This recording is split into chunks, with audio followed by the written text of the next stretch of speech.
لاہور صاحب آپ اس چیز کے اوپر کیونکہ ہم بریک لیں گے آپ سے اجازت بھی چاہیں گے تو جو اوورال گفتگو نبی ان سے سم اپ لاہور صاحب سے کرا لیتے ہیں کہ اس کو کس طریقے سے ہم بحیثیت انسان اپنا یہ فرض ادا کریں کہ اللہ کے حقوق ہم ادا کر سکیں. میں یہ بات سمجھتا ہوں کہ اللہ کا ایک حق ہم یہاں پہ اگر بیان کر لینا, ابھی بھائی نے خوف کی بات کی, یہ بھی حق ہے, لیکن توحید پہلا اللہ کا حق ہے اور اسی کو بیان کر دے اگر ہم اس مختصر سے وقت میں تو ہماری نجات کے لیے کافی ہے. میں نبی کریم صلی اللہ علیہ وسلم کی ایک حدیث آپ کے سامنے رکھنا چاہتا ہوں. نبی کریم صلی اللہ علیہ وسلم کہتے ہیں آج رات بارش ہوئی, حدیث صحیح ہے, امت کا اجماع ہے, آج رات بارش ہوئی, بعض لوگ کافر ہو گئے, بعض لوگ مومن ہو گئے. ایک بارش کی وجہ سے بعض لوگ کافر ہو گئے, بعض لوگ مومن ہو گئے. صحابہ نے پوچھا یہ کیسے ہوا؟ نبی کریم صلی اللہ علیہ وسلم نے کہا جس نے یہ کہا کہ بارش فلاں ستارے کی حرکت کی وجہ سے ہوئی ہے وہ کافر ہو گئے, اور جنہوں نے یہ کہا اللہ کی وجہ سے ہوئی ہے وہ پکے مومن ہو گئے. آپ بتائیے ہم تو اہم پرستی میں کہاں پہ مبتلا ہیں؟ بلی رستہ کاٹ گئی ہے, کالی بلی بیچاری اپنے کام کو جا رہی ہے, وہ رستہ کاٹ گئی ہے, اس نے سفر ملتوی کر دیا. یہ کہتے ہیں ہمارا معاشرہ نا, میں آپ کو ایک حقیقت بتاتا ہوں, قرآن اور سنت سے اور حدیثوں سے اس طرح دور ہے. پہلے صبح آپ جائیں نا کسی دکاندار کے پاس, اس کو یار یہ مجھے ادھار دے دو, وہ کہے گا یار پہلا گاہ کہ بونی نہیں ہونی پورا دن. اور نبی کریم نے کیا فرمایا؟ جو بندہ اپنے بھائی کو ادھار دے گا 2 دفعہ دیتا ہے تو پورے کا پورا انفاق لکھ دیا جاتا ہے. نبی کریم کہتے ہیں ادھار دو, قرضہ دو. ہمارا مسلمان کہتا ہے میں نے قرضہ دیا تو سارا دن سیل نہیں ہونی. آپ دوسری بات یہ سنیں, ہمارے یہاں پہ بڑے بڑے آپ کیا کہیں مفکر بیٹھے ہوئے ہیں, کلونجی میں شفا ہے, نبی کریم نے کہا موت کے علاوہ. یہ کالم لکھتے ہیں کہ کلونجی کھانے سے بلڈ پریشر بڑھ جاتا ہے. شہد میں نبی کریم نے کہا شفا ہے, شہد کھانے سے جی شوگر بڑھ جاتی ہے. خوشبو نبی کریم کی سنت ہے نا کہ خوشبو لگاؤ, یہ پتہ کیا مشہور کریں گے خوشبو لگانے سے جی جن آ جاتے ہیں. زیتون کا تیل نبی کریم صلی اللہ علیہ وسلم کی سنت ہے کہ استعمال کرو, یہ کہتے ہیں جی ان میں گھٹنوں میں درد شروع ہو جاتی ہے. ہر کام میں رسول اللہ کی مخالفت. اچھا یہاں تک کہ جیلی احکامات نبی کریم صلی اللہ علیہ وسلم تک منسوب کیے ہوئے ہیں. نبی کریم نے کہا مسلمان کو چاہیے اپنے صحن کی صفائی کرے. انہوں نے من گڑت نعوذ باللہ حدیث بنا لیا, جو شام کے ٹائم صحن کو صاف کرے گا اس کا رزق سمیٹ دیا جائے گا. یعنی ہر چیز میں رسول اللہ صلی اللہ علیہ وسلم کی مخالفت, اللہ کی مخالفت. رب, میں آپ کو ایک بات بتاؤں, ایک ہمارا یہ نظریہ بھی ٹھیک ہونا چاہیے, جو خالق ہے نا وہ مخلوق میں نہیں ہے. خالق مخلوق سے جدا ہے. ہم نے یہ کہہ دیا کہ نعوذ باللہ تو ایک گورکھ دندہ ہے. یہ اللہ ما لکم لا ترجون للہ وقارا, یہ اللہ کا وقار ہے. وما قدر اللہ حق قدری, ہم نے اللہ کی یہ قدر کی ہے کہ معاذ اللہ ہم اللہ تعالیٰ کی آئیڈینٹی کو مشکوک, اللہ تعالیٰ کی, ہمارے معاشرے میں یہ کلیہ پایا جاتا ہے. شاید آپ اس کی طرف توجہ نہ کریں, لوگ یہ سمجھتے ہیں نعوذ باللہ ہر چیز میں اللہ. یہ اللہ کہتا ہے الرحمن علی العرش استوى, میں رب اپنے عرش پہ متمکن ہوں جیسے میری شان کو لائق ہے.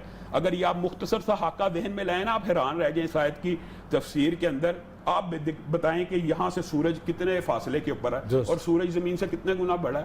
12 لاکھ زمینیں اور سورج میں آ جائیں.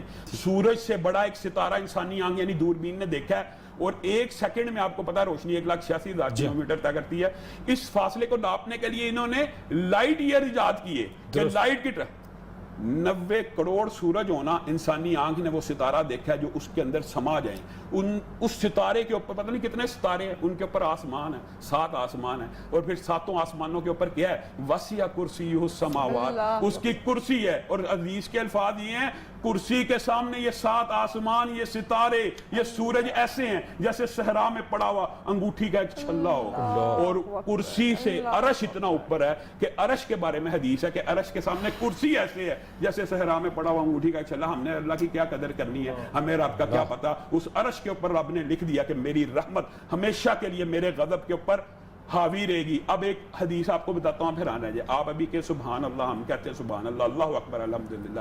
صحیح حدیث کے الفاظ ہیں, یہ الفاظ 7 آسمانوں کو کراس کرتے ہوئے, کرسی کو کراس کرتے ہوئے عرش کے ارد گرد چکر لگاتے ہیں, اور ان کی آواز شہد کی مکھی جیسے ہوتی ہے, یا اللہ کو یاد کرا رہے ہوتے ہیں کہ فلاں بندے نے فلاں وقت میں اللہ آپ کی تسبیح کو بیان کیا, سفارش کر رہے ہوتے ہیں. نبی کریم صلی اللہ علیہ وسلم کے پاس ایک صحابی آئے اور انہوں نے آ کے کہا کہ میں یہ اپنی باندی کو آزاد کرنا چاہتا ہوں. رسول اللہ نے کہا لا, میں ٹیسٹ لوں ایماندار ہے کہ نہیں.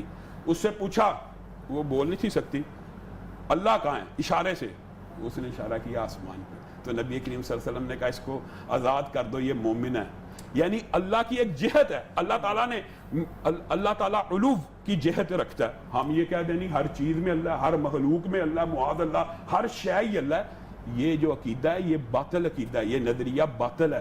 اور بعض لوگوں نے اس سے بھی اپوزٹ کہہ دیا. آپ کو پتہ ہے ہم بعض لوگ پڑھاتے ہیں ایک خاص کلچر ہے کہ ہر چیز میں تو ہے, ہر ظاہر میں, ہر باطن میں, ہر منظر میں, ہر پس منظر میں, معاذ اللہ. ہاں لیکن اس سے یہ اشکال پیدا نہیں ہونا چاہیے کہ اللہ تعالیٰ اگر عرش کے اوپر ہیں تو اللہ تعالیٰ نے یہ جو کہا نحن اقرب الیہ من حبل الورید, میں بندے کی شہرگ حیات سے زیادہ قریب ہوں, تو اس میں کوئی تضاد ہے؟ یہ انسانی عقل کا تضاد ہے. اللہ تعالیٰ کی جو مخلوقات ہیں, نظر اللہ کی مخلوق ہے نا, آپ ذرا باہر نکلیں 1 سیکنڈ کے دار میں اس سے میں لاکھوں کلومیٹر کراس کر کے آسمان تک پہنچ جاتی ہے. جبریل امین عرش کے پاس کھڑے تھے, یوسف کو بھائیوں نے کنویں میں دھکا دے دیا تھا, اللہ نے کیا کہا میرے یوسف کے پاؤں کنویں کی زمین کو نہ لگیں, جبریل کا پر نیچے آ گیا. اللہ کی مخلوقات میں سے اگر اتنے سفر کی صلاحیت رکھتی ہیں تو اللہ تعالیٰ یہ وقت جو ہے, یہ جو فاصلہ ہے, یہ مخلوق نہیں ہے اللہ کی, یہ وقت بھی اللہ کی مخلوق ہے, یہ فاصلہ اللہ کی مخلوق ہے. اللہ کے لیے یہ فاصلوں کی کوئی اہمیت نہیں ہے, یہ انسان کے لیے. یہ انسان اللہ نے جب اپنی جہد بیان کی ہے نا, اللہ نے کیا کہا نحن اقرب الیہ من حبل الورید, میں تمہاری شاگردہ کی حیات سے زیادہ قریب ہوں. بندہ جب جہد بیان کرے گا اللہ تعالیٰ اوپر ہی ہے, اللہ تعالیٰ. اور یہ بات ایک اور سمجھنے کی ضرورت ہے, اللہ تعالیٰ نے یہ اشکال بھی دور کر دیا, وَإِذَا سَأَلَكَ عِبَادِي أَنِّي فَإِنِّي قَرِيبٌ. جب میرے بندے میرے بارے میں سوال کریں نا, آپ کسی کے پاس چلے جائیں نا اللہ کے بارے میں سوال کرنے, وہ آپ کو کیا جواب دے گا اور اللہ کیا جواب دے گا؟ ذرا آپ نے موازنہ کرنا ہے. اللہ کہتا ہے جب میرے بندے میرے بارے میں سوال کریں تو کہہ دو انی قریب, میں قریب ہوں, بلکہ خود ہی جواب دیا میں قریب ہوں. اور آپ بندوں سے پوچھ لیں گے نا, وہ کہیں نہیں جی اللہ بڑا دور ہے, اللہ کو ایک ذریعہ, واسطہ, وسیلہ, سیڑھی, طریقہ, وزیر, بادشاہ کی مثالیں دے دے کے سمجھائیں گے. اللہ کہہ رہا ہے انی قریب, میں قریب ہوں, میں تمہاری شاعر کے حیات سے بھی قریب ہوں, ایک دفعہ میرے دربار پہ آؤ تو صحیح, ایک مرتبہ. نبی کریم نے فرمایا کوئی بندہ اتنے گناہ لے کے آئے نا کہ زمین و آسمان اس کے گناہوں کے رجسٹروں سے بھر جائیں, آ کے صرف ایک مرتبہ کہہ دینا اللہ مجھے معاف کر دے تو اللہ معاف کر دے. یہ اللہ رب العزت کی شان ہے, اور یہ ہمیں سمجھنے کی ضرورت ہے آج کہ اللہ رب بہترین خلاصہ میرے خیال سے اس سے خوبصورت ہو نہیں سکتا تھا. بہت اچھی بہت زبردست آپ کی گفتگو رہی, آپ سے ہم اجازت چاہیں گے.